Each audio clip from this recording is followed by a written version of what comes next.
Welcome to today's deep dive. Before we even step into the material, I just want to offer a sincere divine blessing for your day and for your entire week ahead. Yes, absolutely. May you find peace, clarity, and purpose in whatever challenges you are facing right now. It's so important to ground ourselves before jumping into something this heavy. It really is. So today our mission is to unpack one of the most pivotal, high-stakes speeches in all of ancient history. We're looking at Deuteronomy chapter 4. Oh, this chapter is just massive. Truly. And we're drawing from some incredibly detailed notes today, specifically from the Holman Study Bible and the NWA. That's the Novel Maimida Actualizada Study Bible. Both of which have just fantastic historical and theological context. They really do. So to set the scene for you, picture standing on the literal edge of the Promised Land. You're staring into this terrifying unknown, armed with nothing but a law code and a memory. Right, the wilderness is finally behind them. Exactly. And Moses, who has basically dragged this massive group of people around for decades, is stepping up to deliver his final monumental pep talk. But it's not a military strategy meeting at all. No, not at all. It is entirely about memory and law and ultimate survival. So to help synthesize these really dense notes into something we can actually use, I'm joined by our resident expert. Thanks. I mean, the stakes in this chapter could not possibly be higher. The Israelites are in this super fragile transitional moment. Going from wandering nomads to a settled nation, right? Exactly. Moses is desperately trying to equip them for a reality they haven't even experienced yet, and the way he does it is by demanding they anchor themselves completely to the text of the covenant. Which he starts with this really forceful absolute command. He just says, listen. Yeah, listen to the statutes and judgments. Right. And the Holman notes make a really great point here. These words aren't just generic synonyms for, like, everyday rules. No, they are highly technical terms for covenant texts. Basically, the legally binding foundational documents of their entire relationship with God. And Moses draws a strict boundary around them. He says, do not add to this word and do not subtract from it. It's locked. Right, because tampering with the text in the ancient Near East wasn't viewed as like a minor administrative violation. Like a typo or something. Yeah, no, it was a profound breach of relationship. Adding or subtracting from those stipulations changes the entire nature of the agreement. Wow. And Moses doesn't leave this as some abstract philosophical warning. He grounds the danger in a devastating recent historical reality that the people standing right in front of him just lived through. Yeah, he brings up the tragedy of Baal Peor. Mm-hmm. Which, for context, our sources explain was a specific location in the Transjordan. The Israelites had camped there, and what unfolded was an absolute disaster. They were essentially seduced into the licentious worship of a local fertility goddess, right? Yes, Baal Peor. And the text makes this incredibly stark binary observation. Those who participated in the pagan worship were destroyed, while those who remained faithful to God are still alive. The very people he's talking to. Exactly. It's this brutal reminder of the cost of breaking the covenant. And the NWA notes provide a really crucial layer for understanding the severity of that event. They point out that in the biblical framework, fidelity to God is likened to a marriage. Drawing all the way back to Genesis, right? Yeah, exactly. So the worship at Baal Peor wasn't just some theological miscalculation or like them trying out a fun new local custom. It was spiritual adultery. Yes, it was an intimate betrayal of their exclusive covenant. That marriage metaphor explains why the consequences were so absolute. God's demand for exclusive loyalty is rooted entirely in the depth of that relational commitment. Which gives incredible weight to the missiological purpose of these laws. Moses tells the survivors that by keeping these statutes, the surrounding nations are going to look at Israel and say, what a wise and intelligent people. Yeah, the study notes emphasize that wisdom in this ancient context isn't abstract thought. It's not sitting around writing poetry or solving riddles. No, it's practical, observable living. It's an embodied wisdom. Oh, I love that. The surrounding nations aren't going to be impressed by their abstract theology. They're supposed to look at how this society actually functions on like a Tuesday afternoon. Great. How they treat the vulnerable, how justice is administered, how they resolve property disputes, and they're supposed to recognize a vastly superior societal order. Okay, let's unpack this for a second, because instead of seeing these ancient laws as a restrictive fence keeping people trapped inside a boring life, what if we view them like a brilliantly engineered city grid? Oh, that's a great analogy. Right, like it's designed so perfectly, with such logical flow and safety measures that neighboring cities look over the wall and get totally jealous of the efficiency and the peace. They see the results of the design and immediately marvel at the architect. Exactly. Their obedience was literally their witness to the world. It demonstrated the unique wisdom of their covenant. By living out this law code, they were putting the invisible character of God on public display. For the entire ancient Near East to see. Yeah, it was never about isolating themselves in a holy bubble. It was about serving as a working model of divine order amidst all the chaos of the ancient world. But making a law code isn't enough, all right? If they're supposed to be a visual model for the surrounding nations, how do you prevent them from trying to visually represent the architect of those laws? Yeah. That was a massive problem. Oh, absolutely. Moses knows this, so he reminds them of the sensory overload they experienced at Horeb or Sinai when the law was first given. The scene described there is genuinely terrifying. It's wild. You have a mountain burning with fire all the way up to the sky, deep darkness, and these thick, impenetrable clouds. Visual elements are completely overwhelming. But both the Holman and NAA study Bibles highlight this crucial theological pivot in the text. The people heard a voice, but they saw no form. The emphasis is entirely heavily on the auditory experience, completely sidestepping the visual. They heard words but saw no shape. And the notes clarify exactly why this happened. This was an intentional built-in safeguard against idolatry. Because by explicitly not showing them a physical form, God is permanently banning the creation of images. Right. No statues in the shape of men, women, animals, birds, or fish. Nothing. Because if they had seen any kind of physical form in that fire, the very first thing human nature would prompt them to do is carve it into wood or stone, place it in a shrine, and basically try to manage it. Yeah, putting a deity into a physical form was how ancient people localized and controlled their gods. But here's where it gets really interesting. If the ancient world was entirely visual, literally everyone else had statues of their gods, and that was how you proved your god was real and powerful. Wasn't a voice-only God a massive disadvantage in the ancient PR game? You'd think so, right? I mean, you can't parade a booming voice through the streets after a military victory to show off to the neighbors. Exactly. But what's fascinating here is how this lack of visual form actually elevates God's sovereignty far above the surrounding deities. Oh, how so? Well, to put God in a manufactured form limits his power and his glory. It reduces the creator of the universe to a created thing. What? The ancient gods of wood and stone were local, manageable, and totally transactional. You feed the statue blesses your crops. Right, a simple transaction. But by remaining formless, God is asserting that he cannot be contained, controlled, localized, or manipulated by human hands. He absolutely cannot be put in a box. Never. And that brings us to the actual structure of the relationship they have with this uncontainable God. Let's look at the word study on berith. Ah, yes, the Hebrew word for covenant. Right. The Holman notes explain that this word implies love, loyalty, and peace. It's not just a cold, transactional legal contract. And the cultural context of the ancient Near East makes this concept really come alive. The notes compare this biblical covenant to suzerain treaties. Suzerain treaties. Okay, what are those exactly? They were standard geopolitical treaties between a great powerful king, the suzerain, and a lesser subordinate king, the vassal. Okay. And these agreements involve solemn oaths, communal meals, and often gruesome animal sacrifices. Gruesome in what way?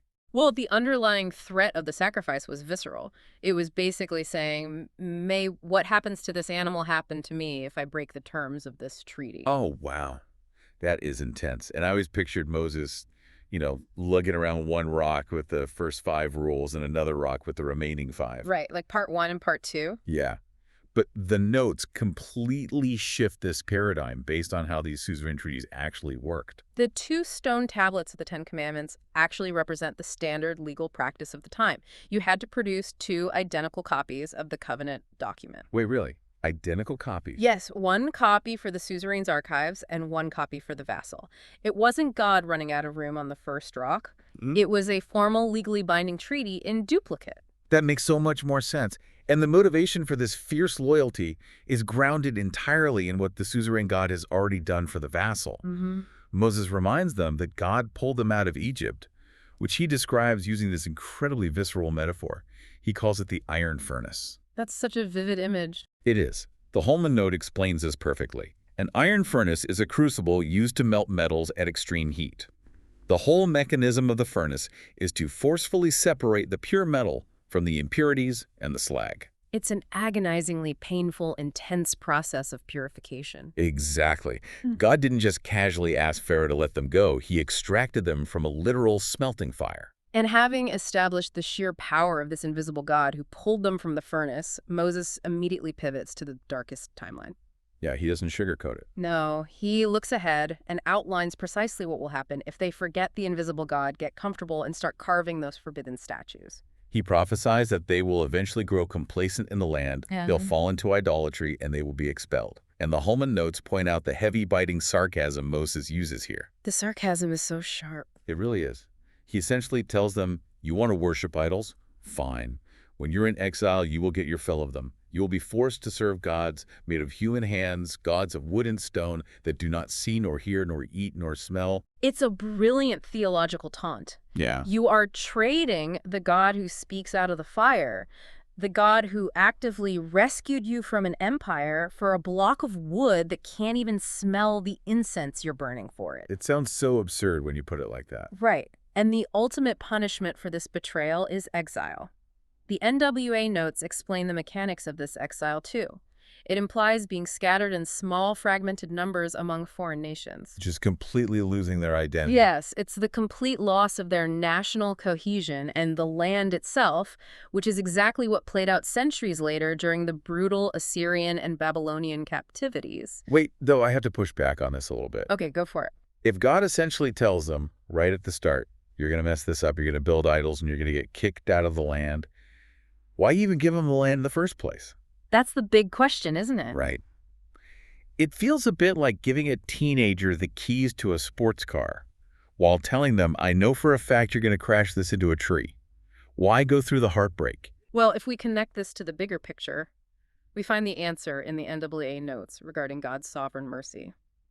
The covenant relies entirely on God's faithfulness to the patriarchs, Abraham, Isaac, and Jacob. Okay. It does not rely on Israel's flawless performance because God already knows they will fail.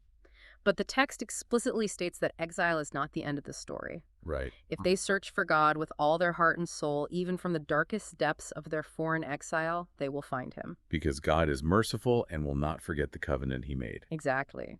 It proves that the structure of grace allows for genuine repentance and return, no matter how far they fall or how scattered they become. That's beautiful, actually. It is.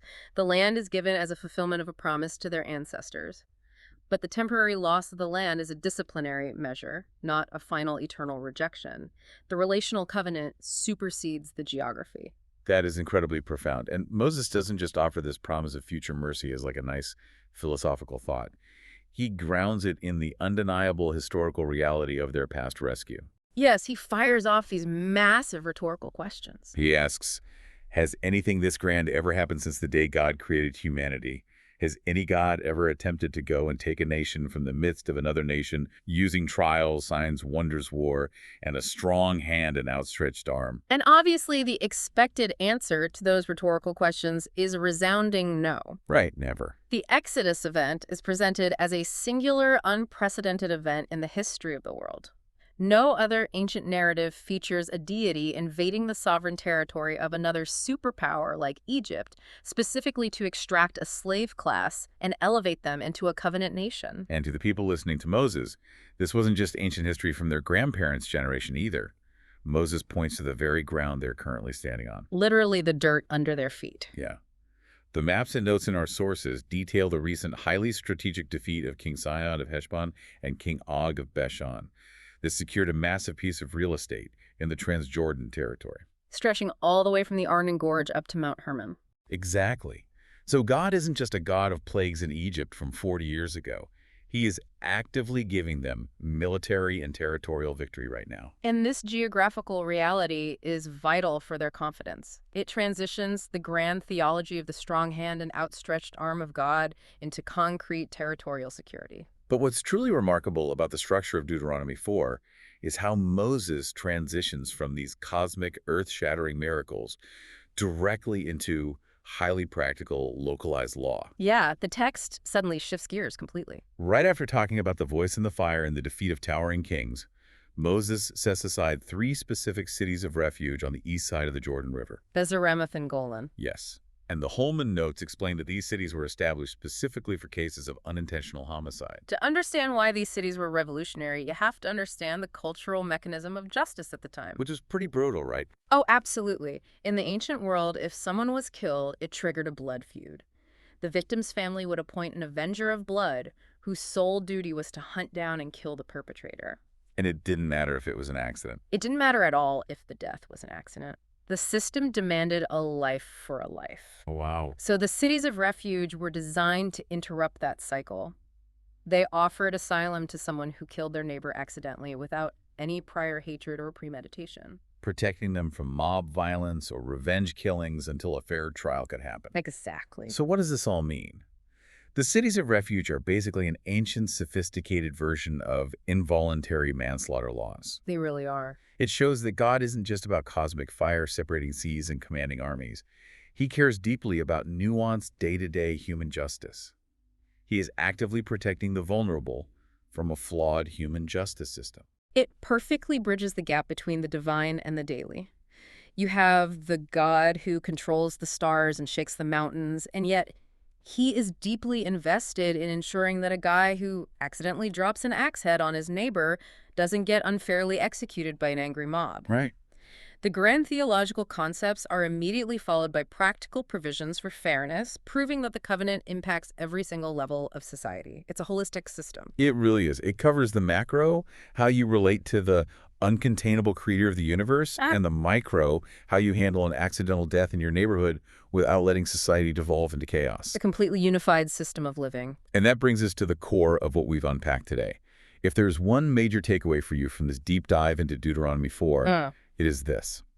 This chapter is an absolute masterclass in memory. Yes, memory is everything here. Moses knows that memory is the fundamental mechanism of survival. Remembering where you came from, that agonizing iron furnace of Egypt. Remembering exactly how you were saved, the terrifying formless voice speaking out of the fire. And remembering what is required of you, the exclusive loyalty of the covenant.